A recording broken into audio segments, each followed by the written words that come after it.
তোমার বিবাহ, বুঝছো?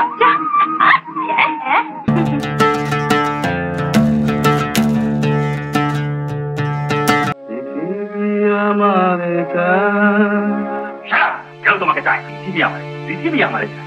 পৃথিবী কেন? তোমার মতো বদমাইশকে কেউ চায়? লজ্জা করে না এখানে বসে গান গাইতে? পৃথিবী আমারে চায় 1957 সালে মুক্তিপ্রাপ্ত একটি বাংলা চলচ্চিত্র, যা পরিচালনা করেছেন নীরেন লাহিড়ী। এই চলচ্চিত্রে প্রধান চরিত্রে অভিনয় করেছেন উত্তম কুমার, মালা সিনহা, সন্ধ্যা রানী, অসিত বরণ, অনুপ কুমার, ছবি বিশ্বাস, তুলসী চক্রবর্তী, পাহাড়ি সান্যাল প্রমুখ। চলচ্চিত্রটির সঙ্গীত পরিচালনা করেছেন নচিকেতা ঘোষ এবং গানে কণ্ঠ দিয়েছেন হেমন্ত মুখোপাধ্যায়, গীতা দত্ত, শ্যামল মিত্র ও আলপনা বন্দ্যোপাধ্যায়। কি অসুবিধে তা তুমি নিজেই বুঝতে পারছো। প্রত্যেক জিনিসের একটা সীমা।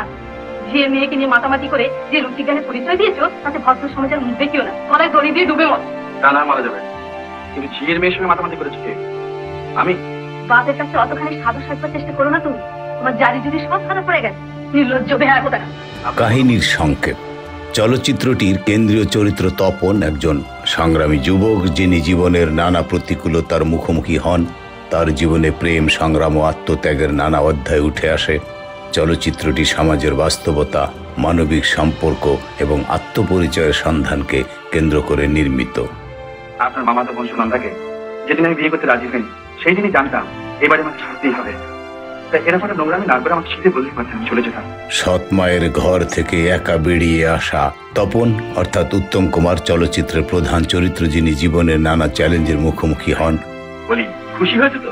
এবার ভাইকে খবর দাও, সে ঘরটা দখল করুক, আর বাবাকেও খবর দাও যদি সম্পত্তি দেখাশোনা করার দরকার হয়। হয়ে গেছে তোমার সম্পত্তি দেখবার জন্য। তার চরিত্রে আত্মবিশ্বাস, সংগ্রাম এবং প্রেমের সংমিশ্রণ দেখা যায়। কাকরু সজনী আয় না বালুম, কাকরু সজনী আয় না বালুম, দূরের মানুষ কাছে এসো, শুনবে যদি আমার। কি করবো মা, আমি বুঝতে পেরেছি না, কিছু মনে করো না। দুনিয়ায় মা লোকের এত বড় শত্রু হয়, তোমার মাকে দিয়ে প্রথম। রিনা অর্থাৎ মালা সিনহা তপনের প্রেমিকা, যিনি তার জীবনে সাহস ও প্রেরণার উৎস। তার চরিত্রে নারীর সংবেদনশীলতা ও দৃঢ়তা প্রতিফলিত হয়। ভাঙন দেখে ভয় কি রে তোর, বকশিস চাই না মালিক, হিসাবের পাওনা চাই। সৎ মায়ের ঘর থেকে একা বেরিয়ে আসা অসহায় এক মেয়ে, যে মেয়ে আত্মহত্যা করতে গিয়েছিল। বলছিলাম যে আপনি এরকম অন্ধকার রাত্রে নির্জন জায়গায় গঙ্গার ধারে আপনি একা কেন? এই জলে ডোবার সম্বন্ধে আপনার অভিজ্ঞতা আছে? না, আমি তো কখনো মরিনি, এই প্রথম। কিন্তু আমি একবার ট্রাই নিয়ে দেখেছিলাম। তারপর ঠিক দমটি যখন বন্ধ হয়ে আসছে, এরকম সময় আপনি দেখলেন যে আপনার চোখের সামনে লাল, নীল, হলদে, সবুজ, বেগুনি নানা রকমের বেলুন, হ্যাঁ, আপনার চোখের সামনে নেচে নেচে বেড়াচ্ছে। শুধু এই নয়, দমটি যখন আরো একটু বন্ধ হয়ে এলো, তখন দেখলেন ব্যাস একেবারে সিনেমা স্টার্ট হয়ে গেছে।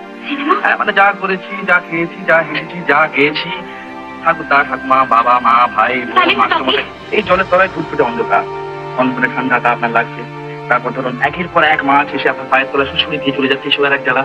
তারপর হঠাৎ দেখলেন সুম করে একটা হাঙর কিংবা একটা কুমির এসে আপনার মুখ থেকে এক খাবলা মাংস তুলে দিয়ে চলে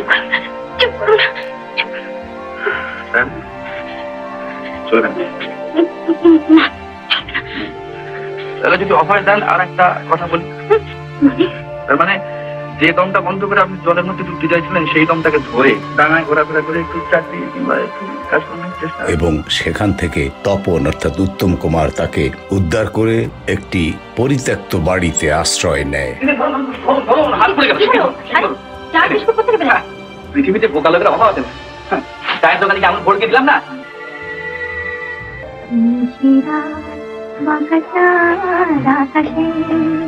এবং পরস্পরের সাথে পরস্পরের ঘটনাক্রমে প্রেম, প্রণয়, পরিণতি অর্থাৎ বিয়ে হয়। তুমি চাকরি করবে বলে ভালো কথা, স্বামী সঙ্গে করে আসলে তো সকাল থেকে খালি জোড়ায় জোড়ায় হবে না? তুই একেবারে বিজ্ঞাপন স্বামী স্ত্রী হলে বুঝে হবে না? কি করে হবে? আহা, ওই জন্যই তো বিজ্ঞাপনটা দু জায়গায় দেওয়া। সহযোগী চরিত্র সমূহ। চলচ্চিত্রে আরো অনেক গুরুত্বপূর্ণ চরিত্র রয়েছে। আমি যেমন খামখেয়ালি দেখলাম, যেতেই যেভাবে বুকে টেনে নিয়ে সব কথা গড় গড় করে বললেন। মিশুকে কি কিছুকে তো আমি জানি না, তবে তেমন করলেন যুগ যুগ জন্ম জন্ম আমি বন্ধু। ভগবানের বোঝা ভগবানের বয়। আমার ভাগ্যে জুটলো একটা আধ পাগলা রক্তটা একটা বিশ্রী লোক। যদি বলে গানটা দাও না। যারা তপনের জীবনের বিভিন্ন পর্যায়ে প্রভাব ফেলেন এবং গল্পের গতি নির্ধারণে ভূমিকা রাখেন।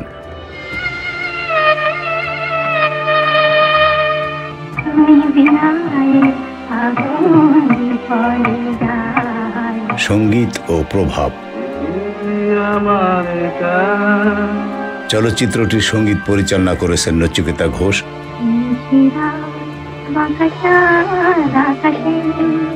গানে কণ্ঠ দিয়েছেন হেমন্ত মুখোপাধ্যায়, গীতা দত্ত, শ্যামল মিত্র ও আলপনা বন্দ্যোপাধ্যায়।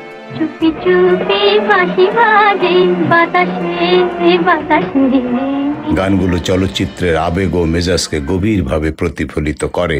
বন্ধুরা, এখানে বলে রাখি, বাংলাদেশের শরীয়তপুর জেলার গোসাইরহাট অর্থাৎ আমার বাড়ি থেকে কিছু দূরে একটি জমিদার পরিবার ছিল। সেই পরিবারে জন্ম নেওয়া গীতা দত্ত, সেই গীতা দত্তর গাওয়া গান নিশিরাত বাঁকা চাঁদ আকাশে চুপি চুপি বাঁশি বাজে বাতাসে, এই সুপারহিট গান আজীবন অনাদিকাল বাঙালি মনে রাখবে এবং শুনবে। সেই গানটি ছিল এই ছবির প্রধান এবং অত্যন্ত জনপ্রিয় গান। প্রযোজনা ও মুক্তি। চলচ্চিত্রটি প্রযোজনা করেছে HNC প্রোডাকশনস। এটি 1957 সালের 3রা মে মুক্তি পায় এবং রূপ ও বাণী, অরুণা ও ভারতী প্রেক্ষাগৃহে প্রদর্শিত হয়। বন্ধুরা, এই ছিল পৃথিবী আমারে চায় ছবির সার সংক্ষেপ। ধন্যবাদ।